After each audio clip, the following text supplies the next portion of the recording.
Today's rain gave the property owners of Zuccotti Park an idea. They're telling everyone to leave while they hose the place down. They say they just want to tidy up the park, but it's pretty clear, because this has been done with other protests before, that they're trying to evict us from Liberty Plaza. It's nothing new for a lot of the people here who have already been evicted from their jobs and homes, but the past month has revealed our strength is not just the back our wall is against, but the hundreds of thousands of people around the world who are with us tonight. We're not going anywhere when they come to evict us, because there's nowhere to go but up. On a personal note, my neighborhood library was shut down in 2009. The Occupy Wall Street library over there has a great children's section where my 3-year-old daughter and I just spent a lovely afternoon reading to each other.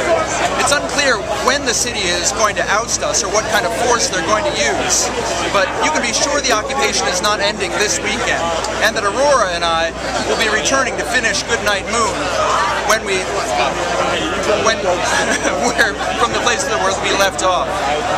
It's a little bit rough around the edges tonight because it's raining and I can't use the regular Acculorber equipment. I'm joined here with my good friends Schaefer Hall, who looks like a narc tonight, Mila Rodin, who will be actually doing the weather part of the weather in just a moment.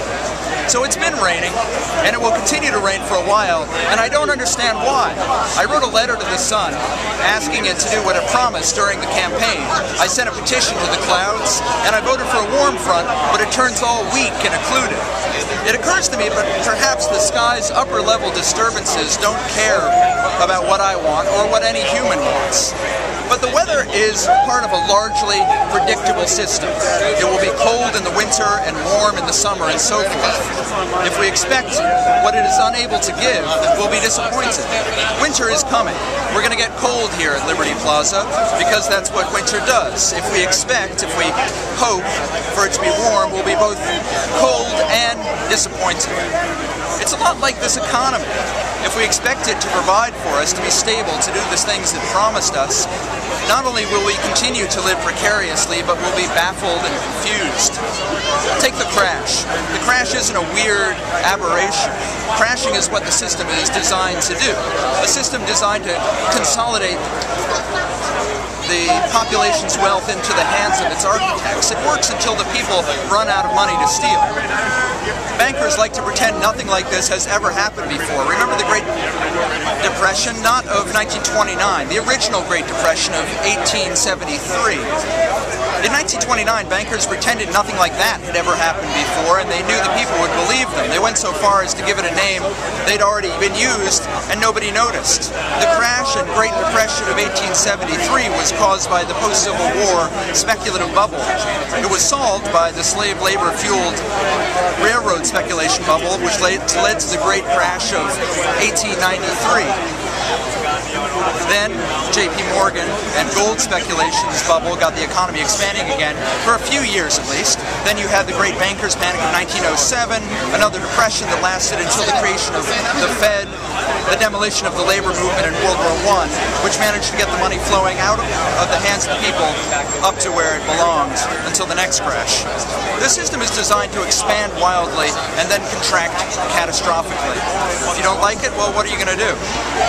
Even revolutions that ostensibly change the economic systems, revolutions like the American Revolution, for example, didn't change the system despite the pretty lines about freedom and so forth. It just moved the resources from the mercantile British elite to the colonial capitalist American elite, from King George to President George. And thousands of poor people on both sides went from daring to buried in the flash of a musket. But just because the successful revolutions of the past have been violent power grabs by disenfranchised elite, doesn't mean a peaceful uprising of the people is impossible. Even if the weather seems insurmountable, you can always climb a mountain to get above the clouds. All it takes is a few determined friends to lead an expedition. But what if there's no mountain? Well then, why don't we make some new friends, like the thousands and thousands of people who are occupying everywhere from southern Manhattan to Alaska's northern tundra. If there's no mountain to climb, let's make some new friends and we can build one.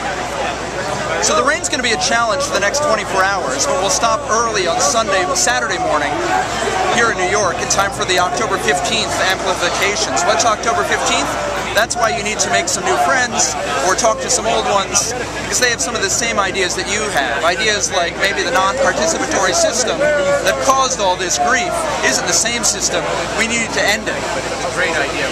Now I'm going to grab Camilo over here, and he's going to give us a sense of what the weather's really going to be like.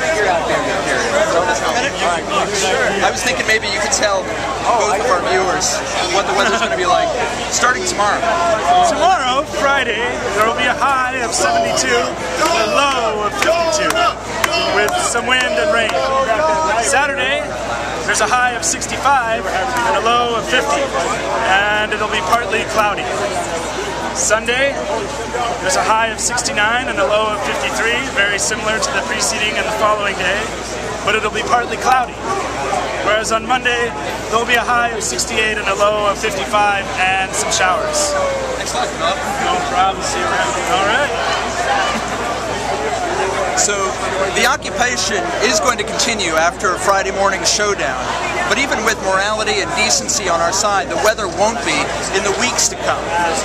The city won't let us generate heat or pitch tents, so when nor'easters start coming in and the blizzards follow, and the weeks turn to months, we're going to need a kind of Valley Forge determination to occupy the winter. To steal a line from Allen Ginsberg, we ourselves are going to have to be the red-hot embers that melt the New York City snow. So I'm coming back no matter how cold the sky or inhospitable the land. I have to come back. Aurora and I are only halfway through Goodnight Moon. You should join us. It's a great story. And so is this one, of course. And I have a feeling that this one has a pretty wonderful ending that is really just a beginning. So that's it for now. Remember to set your clocks back this weekend. So good night, 99%, taking what's ours. Good night, all you drummers beneath the stars. Good night, 1% in all your fancy rooms. Like us, I'm sure you'll adapt to sleeping under the moon. Farewell. Awesome.